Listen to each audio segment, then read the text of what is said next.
इब्रानियों का पत्री 12वां अध्याय और उसका 12वां वचन को हम लोग पढ़ेंगे। इसलिए ढीले हाथों और निर्बल घुटनों को सीधे करो और अपने पांवों के लिए सीधे मार्ग बनाओ कि लगड़ा भटक ना जाए पर भला चंगा हो जाए। यहाँ पर हम लोग देखते हैं परमेश्वर का दास इब्रानियों से, हिब्री मसीह लोगों से कहता है कि ढीले हाथों और निर्बल घुटनों को सीधा करो करके कहता है। ये हिब्री भाषा बोलने वाले क्रिश्चियंस लोग हैं, मसीह लोग हैं। पेंतिकोस्त के दिन लगभग कई देशों से पेंतिकोस्त का पर्व मनाने के लिए यरूशलेम में बहुत सारे यहूदी लोग यानी हिब्री भाषा बात करने वाले लोग वहां पर आए थे। हिब्री लोग वहां पर आए थे। ये हिब्री लोग यानी इजरायली लोग, यहूदी लोग एक ही होते हैं। तो वो पर्व के समय में ऊपर के कमरे में वे 120 लोग पवित्र आत्मा का बाढ़ जोते हुए प्रार्थना कर रहे थे, उपवास रहकर 10 दिन तक। तो उन लोग प्रार्थना करते वक्त पवित्र आत्मा उनके ऊपर उतर आया। वे सब लोग अग्नि अभिषेक से भरकर वे लोग अन्य अन्य भाषाओं में बोलने लगे। पतरस उनके बीच में से 120 में से पतरस खड़ा होकर, जैसे कि योवेल ने भविष्यवाणी किया था कि अंत के दिनों में सर्व शरीरों के ऊपर मैं अपना आत्मा को उंडेलूंगा करके, उसी तरह से परमेश्वर ने अपना आत्मा को हम पर उंडेला है, ये भविष्यवाणी पूरा हुआ है करके कहता है। तो मैं जो बोलता हूँ वो सुनो करके बोलकर, आप जिस यीशु को सूली पर चढ़ाए हो और जिस यीशु को आपने मारे हो, जो मर गया है, वही मसीहा है, वही क्रिस्त है, वही अभिषिक्त है और वही परमेश्वर का पुत्र है। वो मरकर फिर से तीसरे दिन जी उठा और वो युगान युग जीवित है। तो आकाश के नीचे, स्वर्ग के नीचे, इस पृथ्वी पर यीशु मसीह के सिवा आपको कोई उद्धार नहीं दे सकता है। आपको उद्धार चाहिए और स्वर्ग राज्य में प्रवेश होना है, आपको नित्य जीवन चाहिए, तो यीशु मसीह पर विश्वास करो और मन फिराकर बपतिस्मा लो, तभी आप पवित्र आत्मा का वरदान को पाओगे, उद्धार को पाओगे करके पतरस वे लोगों को प्रचार करते हैं। तो वहां पर कई हजारों लोग, हिब्री लोग यानी यहूदी लोग यानी हिब्री लोग, वे लोग यीशु मसीह पर विश्वास करके, यीशु मसीह को उद्धार करता करके अंगीकार करके वे लोग बपतिस्मा लेकर कलीसिया में एक एक दिन 3000 जन, 5000 जन शामिल होते हैं करके हम लोग देखते हैं। तो उन दिनों में इब्री लोग, यहूदी लोग, वे लोग यीशु मसीह पर विश्वास करके कलीसिया में इकट्ठा हुए और हर दिन उन लोग रोटी तोड़ने में, प्रेरितों के शिक्षा में, प्रेरितों के संगति में और प्रार्थना में वे लोग है ना लवलीन रहते थे। तो वे लोगों का भक्ति, वे लोगों का विश्वास का जीवन ऐसे ही चलते आ रहा था। तो उतने में क्या हो गया बोलो तो, थोड़े दिनों के बाद वे लोगों को ना संकट ज्यादा आने लगे, वे लोगों को क्लेश ज्यादा आने लगा। वे लोगों को बाकी के यहूदी लोग, इब्री लोग जो यीशु मसीह पर विश्वास नहीं करते, वे लोगों को बहुत सताने लगे और वे लोग अपने धर्म के बारे में और यहूदी जात के बारे में, वो गोत्र के बारे में ज्यादातर वो उन लोग कहने लगे, जो लोग विश्वास किए हैं यीशु मसीह पर, वे लोगों से, हम लोग सारे पृथ्वी के लोगों में हम लोग श्रेष्ठ है, परमेश्वर ने हमको चुना है, परमेश्वर ने हमको अपनाया है और ये देश परमेश्वर ने हमको अपने हाथ में दे दिया है, ये तुम्हारा है, ये देश हमको देकर इसका नीच भाग तुम हो करके परमेश्वर ने हमको दिया है। परमेश्वर ने हमको 10 आज्ञाएं दिया है, न्याय और विधियों को दिया है। इस संसार में कोई भी देश को, कोई भी जाति के लोगों को परमेश्वर ने सब कुछ नहीं दिया, केवल हमको ही दिया है। परमेश्वर हमको उनसे मिलने के लिए और उनकी सेवकाई करने के लिए परमेश्वर ने हमको मेल मिलाप का तंबू दिया था। और सीनाई पर्वत के ऊपर परमेश्वर ने मूसा के द्वारा हम सबको न्याय विधियों को और 10 आज्ञाओं के 2 पट्टियों को परमेश्वर ने हमको दिया था। हम परमेश्वर के द्वारा चुने हुए लोग हैं। सारे पृथ्वी के देश के लोगों से, जाति के लोगों से हम लोग श्रेष्ठ है, हम लोग उत्तम है। परमेश्वर से हमारा डायरेक्ट कांटेक्ट है। परमेश्वर ने ही हमको अपना नीच भाग करके अपने को चुना है करके ऐसा ये बाकी के हेब्री लोग, जो लोग यीशु मसीह पर विश्वास किए हैं, ये सब कुछ है ना बोलकर उनका माइंड को ना चेंज कर रहे थे। और ये लोग कलीसिया में इकट्ठा होकर परमेश्वर से, यीशु मसीह से प्रार्थना कर रहे, आराधना कर रहे करके इनको वे लोग बहुत सताते थे। जैसे कि यीशु मसीह को, जैसे कि आदि प्रेरितों को वे लोगों ने सताया, उनको हिंसा किया, वैसे ही ये लोगों को भी इन लोग है ना सताते थे, इनको भी ऐसे ही हिंसा करते थे। तो इन लोग है ना बहुत वो सताव के कारण इनके खुद के घर वाले, खुद के परिवार वाले इनके दुश्मन हो गए। तुम लोगों ने यीशु मसीह पर विश्वास किया है, तुम लोगों ने इस धर्म को छोड़ दिया है, तुम्हारी इस जात को छोड़ दिया है करके खुद के परिवार के लोग, खुद के रक्त संबंधी लोग, रिश्तेदार लोग, ये लोगों से ना दुश्मनी करके इन लोग से बात नहीं करना और इन लोगों को तिरस्कार करना, रिजेक्ट करना, द्वेष करना, ऐसा काम को करते थे। और समाज में इनको किधर भी इनको नौकरी नहीं मिलता था, कुछ व्यापार करने के लिए इनको कोई चांस नहीं था। और उन दिनों में जो रोमन गवर्नमेंट रूलिंग में था, तो वो रोमन्स लोग भी, वो सैनिक लोग भी इनको ना बहुत सताते थे। क्योंकि अगर ये क्रिश्चियंस लोगों को सताएंगे, मसीह लोगों को सताएंगे, तो यहूदियों का, बाकी के इब्रियों का सपोर्ट इनको मिलता था। तो इन लोग ये राजनीति में जो लाभ इनको जो मिलता था, वो लाभ के वजह से इनको सताते थे। वैसा उन दिनों में वो हाल चलता था।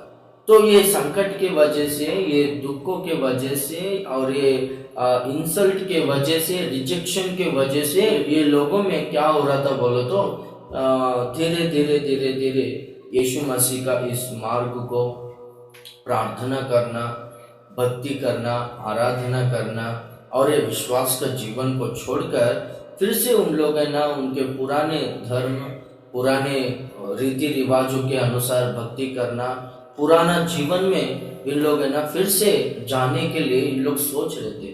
इनके मन में ना ये चल रहा था कि कलीसिया को प्रार्थना और भक्ति, आराधना, ये सेवकाई, ये सब कुछ छोड़कर फिर से हम लोग हमारा पुराना जीवन में जाएंगे, फिर से वो पुरानी संगति में हम लोग रहेंगे करके ये लोग है ना डिसीजन ले रहे थे। वैसा इन लोग है ना विश्वास का जीवन को छोड़कर फिर से वे लोग है ना वो पुराने जीवन में लोग जा रहे थे।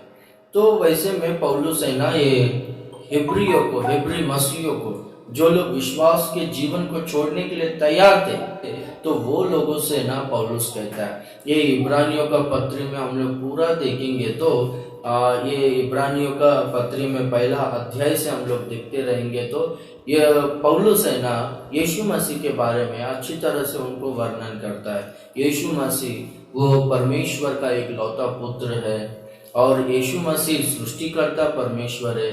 सब कुछ उन्होंने ही बनाया है और उनके लिए ही बनाया गया है और सब कुछ उनका ही है करके ऐसा वर्णन करता है। और बाद में हम लोग देखते हैं तो यीशु मसीह स्वर्ग दूतों से उत्तम है, वो श्रेष्ठ है करके कहता है। और देखेंगे तो मूसा से और यहोशू से यीशु मसीह उत्तम है और श्रेष्ठ है करके कहता है। और बाद में हम लोग देखेंगे तो मेल मिलाप तंबू में जो सेवकाई होता है और जो वो सेवकाई के कार्यक्रमों को करते हैं, याजक लोग होने दो या फिर प्रधान याजक होने दो, वो प्रधान याजक से यीशु मसीह बहुत श्रेष्ठ है, बहुत उत्तम है करके कहता है।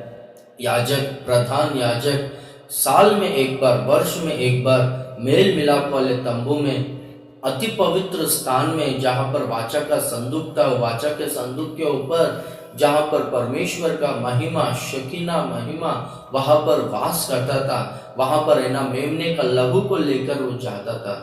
तो यीशु मसीह ये प्रधान याजक से उत्तम है करके पौलुस यीशु मसीह के बारे में कहता है। यीशु मसीह कोई मेमना या कोई भेड़ बकरियों के लहू से नहीं गया, कि यीशु मसीह अपना खुद का लहू से, जो लहू पवित्र है, वो लहू से है ना अति पवित्र स्थान में गया।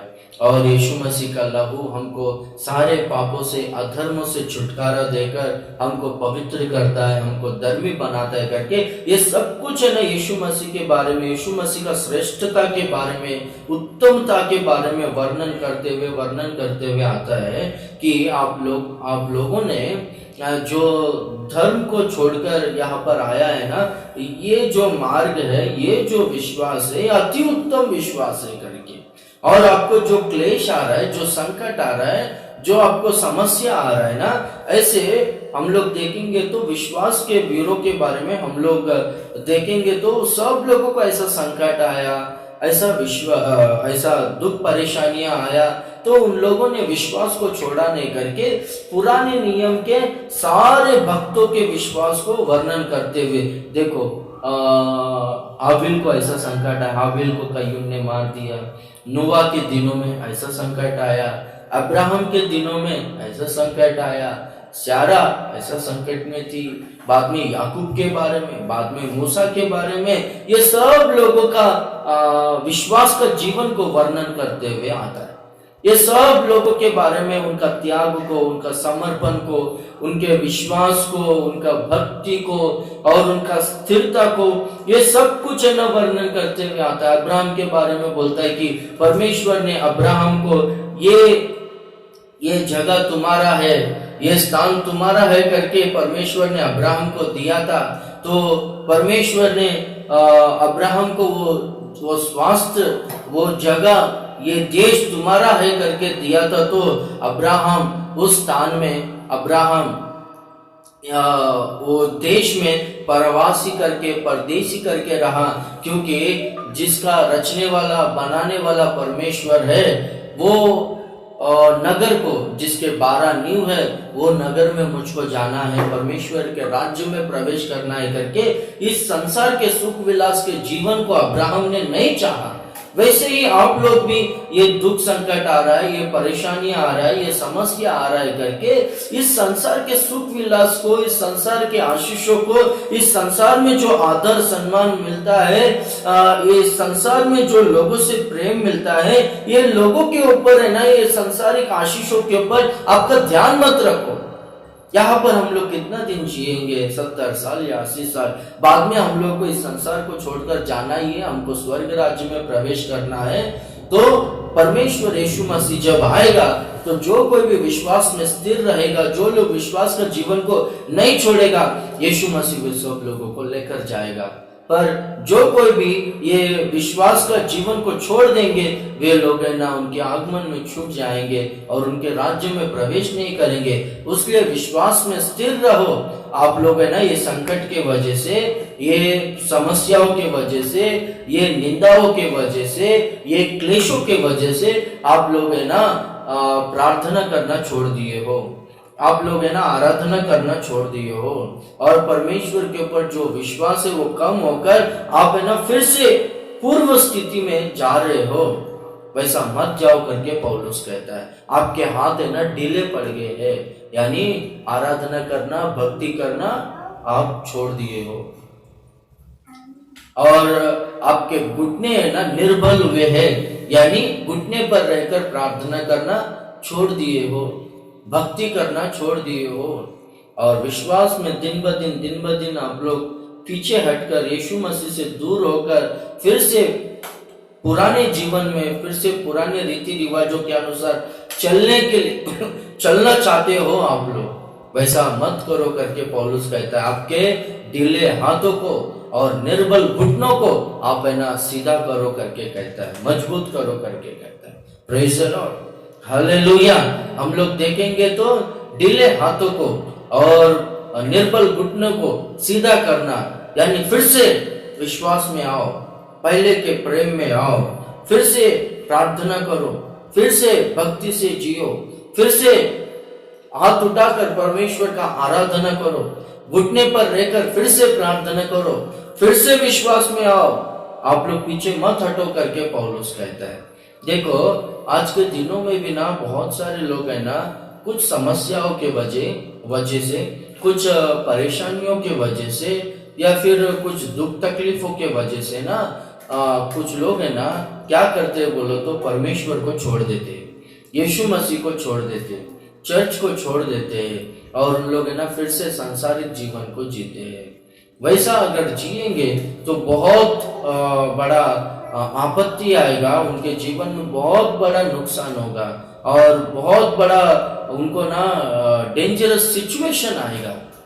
हम बाइबल में देखेंगे तो पहला पतरस 5वां अध्याय और उसका 8वां वचन में हम लोग देखेंगे तो पतरस कहता है कि सचेत रहो और जागते रहो, क्योंकि तुम्हारा विरोधी अपवादी शैतान जो है गरजने वाले सिंह के समान इधर उधर घूम रहा है कि किसको पकड़कर फाड़ खाए करके। तुम्हारा विरोधी जो शैतान है, तुम्हारा दुश्मन, वो गरजने वाले सिंह के समान इधर उधर घूम रहे हो कि किसको पकड़कर फाड़ खाए करके। उसलिए सचेत रहो, यानी विश्वास में स्थिर रहो और जागते रहो। जागते रहो यानी आपका विश्वास का जीवन को बिगाड़ने के लिए, आपको फिर से पुराना जीवन में लेकर जाने के लिए कौन सी परिस्थितियां आ रही है, कौन बात कर रहा है, आपको कौन आकर्षित कर रहा है। जागते रहो और विश्वास में स्थिर रहो। अगर स्थिर नहीं रहेंगे तो क्या होगा बोलो तो शैतान आके पकड़ कर लेकर जाएगा और सर्वनाश कर देगा। देखो यीशु मसीह एक एग्जाम्पल को कहता है कि एक व्यक्ति यरूशलेम को छोड़कर है ना यरीको को गया बोलता है। तो यरूशलेम को छोड़कर यरीको को जाते वक्त है ना बीच में ही ये व्यक्ति को डाकुओं ने पकड़कर उसको बहुत मारा, उसके कपड़े को फाड़ दिए और उसको अधमरा छोड़े करके लेकर गया। क्यों? इसका कारण क्या, ऐसा क्यों हुआ बोलो तो वो है ना यरूशलेम को छोड़कर ऊंचे स्थान को, ऊंचे उपदेश को, ऊंचे भक्ति को, ऊंचा उत्तम विश्वास को, उत्तम मार्ग को छोड़कर फिर से ना वो नीचे जो यरीको है, जो संसार है, जो पाप है, वो संसारिक जीवन में वो पाप के अभिलाषों में, शरीर के अभिलाषों की ओर फिर से वो जा रहा है। सुख विलास का जीवन चाहिए करके यरूशलेम को छोड़कर यरीको को जा रहा है। बीच में डाकुओं ने पकड़ा, चोर लोगों ने पकड़ा। देखो शैतान के बारे में लिखा गया है यूहन्ना 10वां अध्याय में कि शैतान है ना एक चोर है, वो डाकू है, वो चोरी करने के लिए आता है, वो घात और हत्या करने के लिए आता है, सर्वनाश करने के लिए आता है करके ये व्यक्ति को ना डाकुओं ने पकड़कर उसको ना मारकर ना अधमरा छोड़ा करके लिया। इसका कारण क्या है बोलो तो यरूशलेम को छोड़ा है। ऐसा बाइबल में हम लोग बहुत सारे एग्जाम्पल्स को हम लोग देख सकते हैं। देखो लूत की पत्नी सोदोम और गोमोरा उस ट्विन सिटीज से जब बाहर आकर परमेश्वर ने स्वर्ग दूतों ने उनको जहां पर जाने को कहा था वहां पर वो जा रही थी, तो उनको आज्ञा दिया गया था कि पीछे मुड़कर मत देखो करके। फिर भी ये क्या की बोलो तो पीछे मुड़कर देखी और नमक का खंभा बनकर वहां पर रुक गई। उनका जीवन वहां पर ही रुक गया करके हम लोग देखते। और हम लोग देखते हैं इजरायली लोग मिस्र देश से बाहर आए, लगभग 30 लाख लोग बाहर आकर 40 साल का यात्रा किए। तो जिस देश के बारे में परमेश्वर ने उनको प्रतिज्ञा किया था उस देश में वे सब लोग है ना पहुंचे नहीं, प्रवेश नहीं कर पाए। केवल यहोशू और कालेब के सिवा, ये 2 जन के सिवा बाकी के कोई भी जो लोग मिस्र देश से बाहर आए थे वे लोग है ना वो प्रतिज्ञा किया हुआ वो दूध और मधु की धाराएं बहने वाले उस देश में, कानान देश में उन लोग प्रवेश नहीं किए। इसका कारण क्या है बोलो तो इन लोग जंगल की यात्रा में जाते जाते हमेशा मिस्र देश के बारे में इन लोग बात कर रहे थे, हमेशा इन लोग का देह तो आगे जा रहा है, इन लोग का देह तो जंगल में है, पर इन लोग का मन, इनका ध्यान पूरा ना मिस्र देश में है। हम लोग वो खाना खाते थे, हम लोग वैसा रहते थे, हम लोग वैसा रहते थे करके हमेशा मिस्र देश के बारे में सोचते थे। उनका मन पूरा पीछे, उसलिए वे लोग कोई भी ना उनके गम्य स्थान में उन लोग है ना प्रवेश नहीं कर पाए। यीशु मसीह 9वां अध्याय, लूका रचित सुसमाचार 9वां अध्याय और उसका 62वां वचन में हम लोग देखेंगे तो वहां पर यीशु मसीह कहता है, लूका 9वां अध्याय, लूका रचित सुसमाचार 9वां अध्याय और 62वां वचन में यीशु ने उससे कहा, जो कोई अपना हाथ हल पर रखकर पीछे देखता है वह परमेश्वर के राज्य के योग्य नहीं। जो कोई हल पर हाथ रखकर पीछे मुड़कर देखेगा वो है ना परमेश्वर के राज्य के योग्य नहीं करके परमेश्वर कहता है। इसलिए पौलुस ये सारे विषय को जानकर पौलुस कहता है कि आपको क्लेश आ रहा है, समस्या आ रहा है ना, ये ना परमेश्वर की ओर से ताड़ना समझो। क्यों परमेश्वर क्या ओर से आपको ताड़ना आया बोले तो यीशु मसीह पर तो आपने विश्वास किया हो, अच्छा मार्ग को आपने चुने हो, पर क्या हो गया बोले तो आप लोग है ना जो प्रभु ने जो वचन दिया है वो वचन के अनुसार आप नहीं चल रहे हो, इसलिए परमेश्वर ने आपको ताड़ना दिया है। तो ये ताड़ना सह लोगे तो बाद में क्या होगा बोलो तो आपको अच्छा प्रतिफल मिलेगा। इसलिए देखो 13वें वचन में पौलुस कहता है कि अपने पांवों के लिए सीधा मार्ग बनाओ कि लंगड़ा भटक ना जाए पर भला चंगा हो जाए। अपना मार्ग अपने पांवों के लिए सीधा मार्ग बनाओ ताकि लंगड़ा भटक ना जाए। देखो इन लोग पहले अच्छे थे पर इन लोग का आत्मिक जीवन में ना इन लोग लंगड़े हो गए।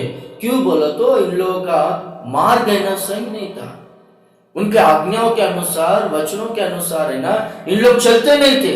इसलिए क्या हो गया बोलो तो इनका मार्ग सही नहीं था, इसलिए आत्मिक जीवन में ना इन लोग लंगड़े हो गए और इन लोग आगे चल नहीं पा रहे। इसलिए पौलुस कहता है कि मार्ग को ना सीधा करो, यानी आपका जीवन को सुधारो, फिर से वचनों के अनुसार चलो और आपका जो जीवन बिगड़ चुका है वो जीवन को फिर से वचन के द्वारा इस मार्ग में आप सुधार लो, मार्ग को सीधा करो। तो क्या होगा बोलो तो आपका जो पैर जो है, जो आपके पैरों को जो चोट लगा है, आप जो लंगड़ रहे हो वो है ना पूरी तरह से ठीक हो जाएगी और आप अच्छी तरह से चलोगे।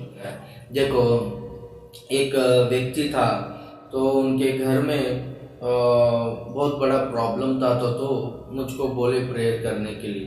तो हम लोग यहाँ पर कलीसिया में प्रेयर किए, मैंने बोल के प्रेयर करवाया। उन दिनों में फास्टिंग प्रेयर में था तो परमेश्वर ने अद्भुत कार्य को किया।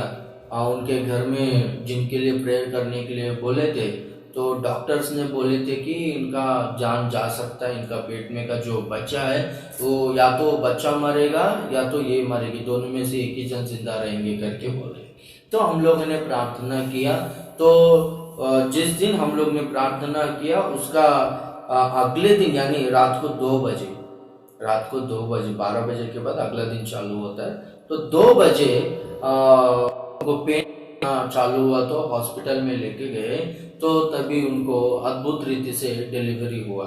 लगभग है ना कुछ 16 तारीख को डिलीवरी का डेट दिया था उन लोगों ने कि उस दिन ऑपरेशन करेंगे करके, पर 2 तारीख को ही इनको नॉर्मल डिलीवरी हुआ और माँ और बेटा दोनों जन सुरक्षित है। ये अद्भुत कार्य हुआ। तो वे लोग है ना कभी कभार चर्च को आते थे, यहाँ पर वचन को सुनते थे। मैं बोला बपतिस्मा लो, उद्धार को पाओ करके बोला तो ठीक है करके बोलते। तो उनकी बीवी मैं बपतिस्मा लूंगी करके बोली। तो बपतिस्मा के लिए एक दिन को हम लोग तैयार किए थे, कुछ लोग बपतिस्मा ले रहे थे तो आओ आप भी बपतिस्मा लो, आ जाओ करके बोला। तो ये जो व्यक्ति है इसकी माँ बोलता है कि हम लोग है ना ऐसा बपतिस्मा नहीं लेने का, हम लोगों का धर्म अलग है, हम लोगों का जात अलग है, इसलिए बपतिस्मा नहीं लेने का करके बोलता है। तो ये ना उसका माँ का बात को सुनकर अपना बीवी को बपतिस्मा लेने के लिए इनकार किया और चर्च को आना बंद किया और चर्च से दूर हो गया। तो हम लोग देखेंगे तो बाद में कुछ दिनों के बाद क्या हो गया बोलो तो ये अपना बीवी को ना चर्च में आने नहीं दिया, बपतिस्मा नहीं लेने दिया ना, तो क्या हो गया बोलो तो वो संसार में रह गई, उसका पूरी तरह से माइंड बिगड़ गया और दूसरे के साथ, एक व्यक्ति के साथ में ना उसका इलीगल कांटेक्ट चालू हो गया, अफेयर चालू हो गया और बाद में उसके साथ भाग गई। फिर 1 साल के बाद उसको समझा कर लेकर आए तो इसकी बीवी के और इसके माँ के बीच में झगड़ा हो गया और इसकी बीवी ने उसके माँ के ऊपर ऐसा खुद ही बोलता है और वो अचानक से उसकी माँ मर गई। इतना बड़ा प्रॉब्लम हुआ। अगर वो चर्च को आती थी, बपतिस्मा लेकर चर्च को आती थी, तो वचन वो सुनती थी, उनके घर में प्रेयर होता था, तो परमेश्वर का डर उनके अंदर रहता था। पर आज के दिनों में उनका परिवार ऐसा नहीं होता था। इसका कारण क्या है बोला तो ये लोग है ना, हम लोग का धर्म अलग है, हम लोग का जात अलग है, हम लोग नहीं जाने का करके फिर से पूरा संसार में उन लोगों को लेकर गए। पौलुस कहता है कि आपके हाथ जो ढीले पड़ गए हैं ना, उसको फिर से ऊपर उठाओ। आपके घुटने जो निर्बल हो गए हैं ना, उसको फिर से मजबूत करो, यानी फिर से घुटने पर रहकर प्रार्थना करो, फिर से हाथ उठाकर उनका आराधना करो, विश्वास के जीवन में आगे बढ़ो। ये विश्वास के जीवन को छोड़ो मत करके पौलुस कहता है। छोड़ोगे तो इतना बड़ा प्रॉब्लम होता है करके पौलुस कहता है। देखो, अगर आप घुटने टेक कर प्रार्थना करते रहोगे तो परमेश्वर क्या करेगा देखेंगे तो हम लोग बाइबल में अद्भुत कार्य को परमेश्वर करता है। हिजकिय्याह के दिनों में यहूदियों पर, यरूशलेम नगर के ऊपर अश्शूरियंस महासेनाओं को लेकर आकर लड़ाई करने के लिए आते यहूदियों के ऊपर।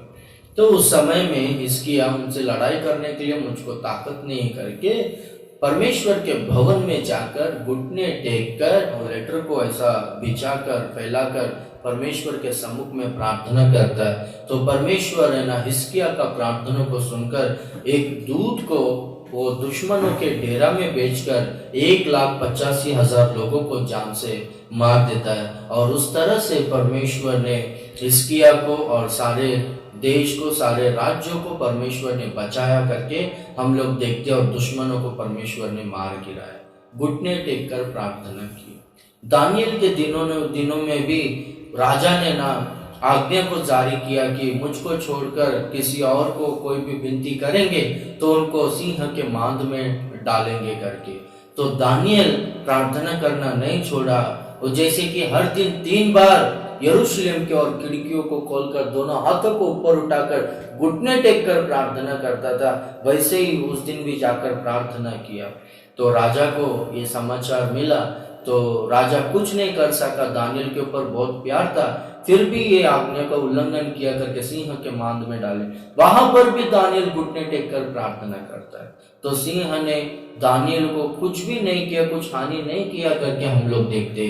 तो परमेश्वर है ना, दानियल को दारा राज्य होने दो, साइरस राज्य होने दो, यानी मेडिया पर्शिया राज्य में और उसके पहला बबलोन राज्य में भी परमेश्वर ने दानियल को ऊंचे पद में रखा करके दानियल दिन ब दिन बढ़ते गया।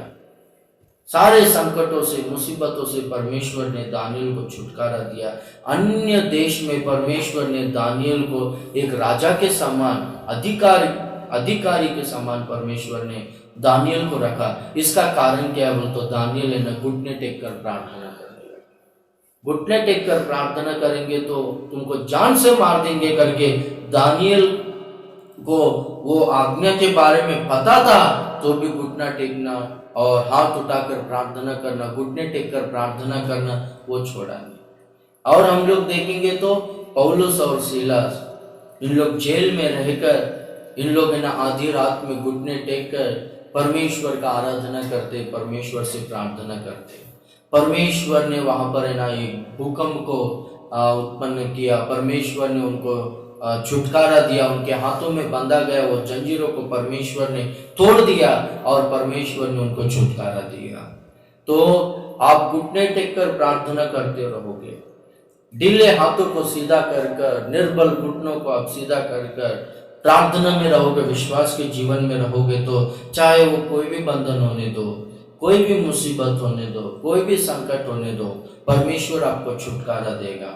आपके जीवन के हर संघर्ष में, हर लड़ाई में परमेश्वर आपके दुश्मनों से लड़ाई कर कर परमेश्वर आपको जय देगा और सुरक्षित रखेगा। और हम लोग देखेंगे तो देखो, ये यीशु मसीह पुनरुत्थान होने के बाद है ना, चेलों के पास जाता है। ये यीशु मसीह के सारे 11 चेले, 11 शिष्य लोग डर कर रोमन सैनिक लोगों से, प्रधान याजक लोगों से, बाकी के यहूदियों से डर कर है ना, वे लोग एक कमरे में छुप जाते हैं। यीशु मसीह को जैसे कि उन लोगों ने मार दिया, वैसे हमको भी मार सकते हैं करके उन लोग डर कर है ना छुप जाते हैं। तो यीशु मसीह है ना उनके बीच में आकर, कमरे में आकर, डरो मत, तुमको शांति मिले करके उनको है ना बलवंत करता है, उनको स्ट्रेंथन करता है। तो उसके बाद हम लोग देखेंगे तो वे लोग है ना, ये 11 चेले इतना सेवकाई किए, पूरा दुनिया को इन लोगों ने हिला के रख दिया। आज का दिन हम लोग प्रभु में है, उद्धार को पाए हैं, बाइबल को पढ़ रहे हैं, बोलो तो यीशु मसीह के चेले ने, शिष्यों ने वैसा सेवकाई किया। सामर्थ्य रूप से परमेश्वर ने उनको इस्तेमाल किया। उनके द्वारा परमेश्वर ने अद्भुत कार्य को और महान कार्य को परमेश्वर ने किया। उस तरह से परमेश्वर आपको भी इस्तेमाल करेगा, परमेश्वर आपको सामर्थ्य देगा। उसलिए ढीले हाथों को सीधा करो, ऊपर करो, और निर्बल घुटनों को सीधा करो, और आपके पांवों के लिए मार्ग को सीधा करो, ताकि आप लोग है ना भले हो जाओ और चंगे हो जाओ। Praise the Lord. हम लोग देखेंगे तो यीशु मसीह है ना एक एग्जाम्पल को कहता है कि मनुष्य नित्य प्रार्थना करने के लिए एक एग्जाम्पल को देता है।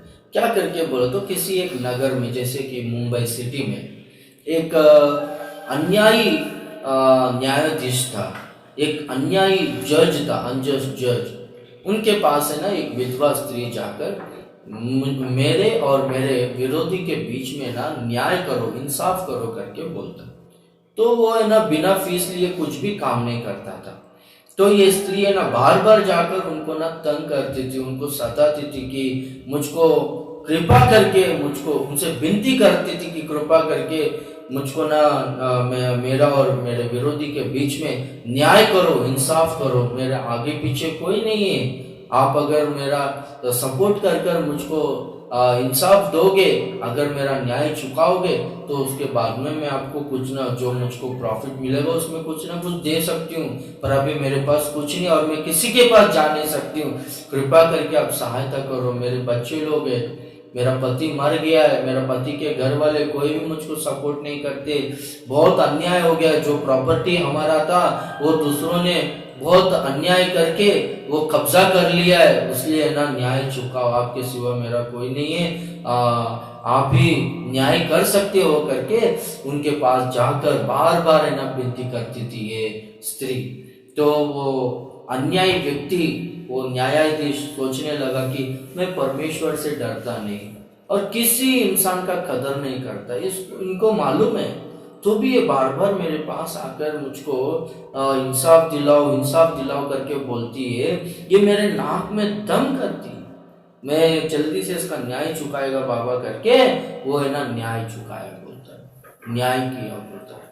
तो यीशु मसीह कहता है कि ये अन्यायी न्यायाधीश, ये विधवा स्त्री का न्याय किया, तो क्या परमेश्वर अपने लिए चुने हुए लोगों का न्याय नहीं करेगा?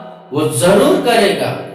तो भी जब मनुष्य का पुत्र इस पृथ्वी पर आएगा, तो क्या वो मनुष्यों में विश्वास पाएगा? क्या करके कहता है, यानी यीशु मसीह बादलों पर जब आएगा, ये पृथ्वी में अपने लोगों को ले जाने के लिए, तो अपने लोगों में क्या वो विश्वास को पाएगा क्या करके कहता है। तो विश्वास किसके अंदर रहता है? जो लोग है ना प्रार्थना करते रहते हैं, जो लोग है ना नित्य प्रार्थना करते रहते हैं, उनके अंदर विश्वास रहता है। तो जिनके अंदर विश्वास रहता है, प्रभु उनको अपने पास लेकर जाता है। उनके आगमन में इन लोग क्षण भर में रूपांतर होकर उठा लिए जाएंगे, क्योंकि इनके अंदर विश्वास है। इनके अंदर विश्वास क्यों है बोलो तो इन लोग प्रार्थना कर रहे, नित्य प्रार्थना करने वाले लोगों में विश्वास है। और जो विश्वास नहीं रहता है वे लोग है ना प्रार्थना करना छोड़ देते हैं। पौलुस वही हिब्री मसीह लोगों से कहता है कि देखो, पौलुस करके मैं क्यों ऐसा बार बार बोल रहा हूँ, वहां पर तो पौलुस ने पत्री लिखा करके ऐसा कहीं पर भी लिखा नहीं गया है, पर है ना 80% लोग ये मानते हैं कि पौलुस ने ही ये पत्री को लिखा रहेगा, बाकी का 20% लोग ये बरनबा लिखा होगा या फिर कौन या बरनबा लिखा होगा या फिर अपोलो लिखा होगा या फिर कैफा लिखा होगा करके कहते हैं। पर 80% लोग है ना पौलुस लिखा होगा, क्योंकि तिमोथी का नाम मेंशन करके वो वंदना समर्पण करता है, ग्रीटिंग्स देता है कुछ लोगों को, तो पौलुस लिखा होगा करके कहता है। तो पौलुस है ना ये लोगों से क्या कहता है बोलो तो, ढीले हाथों को सीधा करो। जो हाथ आपका ढीला पड़ गया है समस्याओं के वजह से, क्लेशों के वजह से, निंदाओं के वजह से, आरोपों के वजह से, संकट के वजह से आपके हाथ ढीले पड़ गए ना, ऊपर उठाओ, सीधा करो। प्रार्थना करना आपने छोड़ दियो, निर्बल घुटनों को आप सीधा करो, प्रार्थना करते रहो, प्रभु आपको बहुत बड़ा प्रतिफल देगा। आपको चाहे कोई भी बंधन होने दो, आपको छुटकारा देगा। परमेश्वर आपको सामर्थ्य रूप से प्रेरितों की तरह इस्तेमाल करेगा। परमेश्वर अपने आगमन में आपको ले लेगा। इसलिए आप लोग है ना प्रार्थना में लगे रहो, विश्वास का जीवन को छोड़ो मत करके पौलुस है ना वो इब्रानियों की पत्री में हिब्री मसीह लोगों से कहता है। इसलिए आप लोग चाहे कौन सा भी परिस्थिति होने दो, कौन सा भी सिचुएशन होने दो, परमेश्वर को आप लोग छोड़ने का नहीं, आप लोग विश्वास का जीवन को छोड़ने का नहीं, आप लोग विश्वास में स्थिर रहने का। विश्वास का जीवन को छोड़ेंगे तो बहुत बड़ा अनर्थ होगा जीवन में। इसलिए विश्वास में चाहे कितना भी बड़ा संकट आने दो, कितना भी बड़ा क्लेश आने दो, चाहे हमको कोई भी कितना भी सताए, हमारा आत्मिक पिता ऐसा ना कहता था कि चाहे हमको खाने के लिए खाना नहीं रहने दो, चाहे हमको पहनने के लिए कपड़ा नहीं रहने दो, तो भी हम लोग है ना परमेश्वर को छोड़ने का नहीं, तो भी हम लोग है ना चर्च को नहीं छोड़ने का करके कहता था। इसलिए हम लोग विश्वास में ना स्थिर रहना चाहिए। तो विश्वास में स्थिर रहेंगे तो प्रभु आकर हमको लेकर जाएगा।